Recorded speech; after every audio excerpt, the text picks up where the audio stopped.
هاو نیشتیمانیانی بەڕێز سڵاوتان لێبێ. خەڵکی کوردستان پرسیاری جدی هەیە، هەرێمی کوردستان چەند غازی هەیە؟ ئایا لە ڕاستیان غاز دەبنێرێ بۆ تورکیا؟ ئەی پێداویستەکانی ناوخۆ ئەم ڕێکەوتنە چۆنە وەلەکوێ؟ لە هەرێمی کوردستانە یەدەگی غاز نزیکەی 5.7 تریلیۆن مەتر سێجایە، واتە 200 تریلیۆن پێسێجاکە، واتە یا مەتر سێجایە پێسێجا. طبعا نۆ حەقلی سەرەکی هەیە کە بەم شێوەیە 6 حەقلی گەورە کە نزیکەی لە 85 غازی کوردستانە ئەکەوێتە مەنتیقەی گەرمیان و چەمچەماڵ کە حەقلی کۆرمۆر حەقلی سەرەکی و گەورەترینە لێرە. پاش کۆرمۆر ئێمە تۆپخانەمان هەیە، دواتر کوردەمیرمان هەیە و حەقلی چەمچەماڵمان هەیە و حەقلی میرانمان هەیە، واتە 6 حەقلی ئەکەوێتە سنووری گەرمیان و چەمچەماڵەوە کە بەم شێوەن ئەم سوورانە غازن. ئەم سوورانە بینی ئەمە غازن. طبعا ئەمانیان کەرکووکە. غازە بینی لە سنووری گەرمیانە زۆرە، نەوت لە سنووری هەولێر و دهۆکا زۆرە. لە سنووری هەولێر و دهۆکا 3 حەقلمان هەیە، بەڵام بەراورد بەوانەی گەرمیان بچووکن. حەقلی خوورمەڵەمان هەیە، لەگەڵ حەقلی بنەباوێمان هەیە، لەگەڵ حەقلی سنەمان هەیە. بەڵێ حکومەتی هەرێمی کوردستان ڕێکەوتنی کردووە ئێوێ بۆری غاز ڕەوانەی تورکیا بکە. لە 2013 بەنیازیان بوو لە 2016 تەواو ببێ، وەکو وتیشیان نەکرا. چی کراوە؟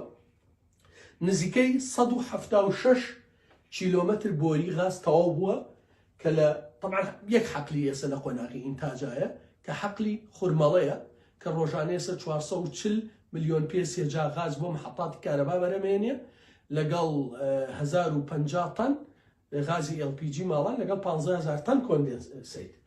لێرەوە بۆری غاز تەواو بووە دێتە سلێمانی، لە قادرکەرەمەوە دێتە سلێمانی، پاشان دێتە هەولێر لە خوورمەڵەوە. ئەمە مخەتەتەکەیە بەم شێوەیە دەڕوا.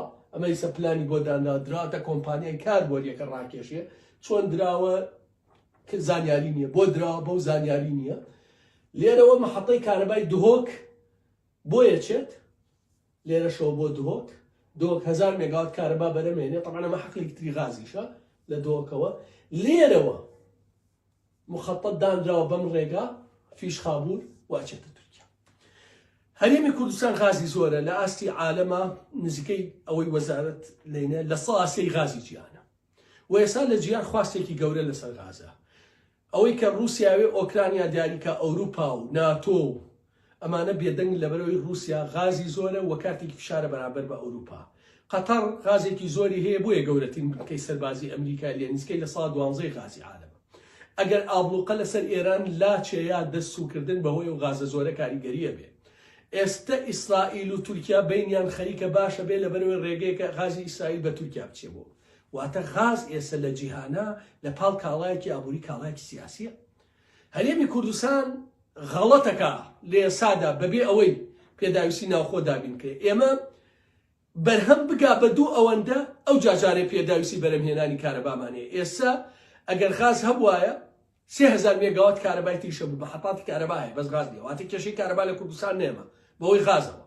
هێشتا تۆ پێداویستی ناوخۆ دابین نەکردووە، لە 2026 دابین نابێ، ئەبێتە 700 ملیۆن پێسێجا، ئێمە 850 ملیۆن پێسێجامانەوێ.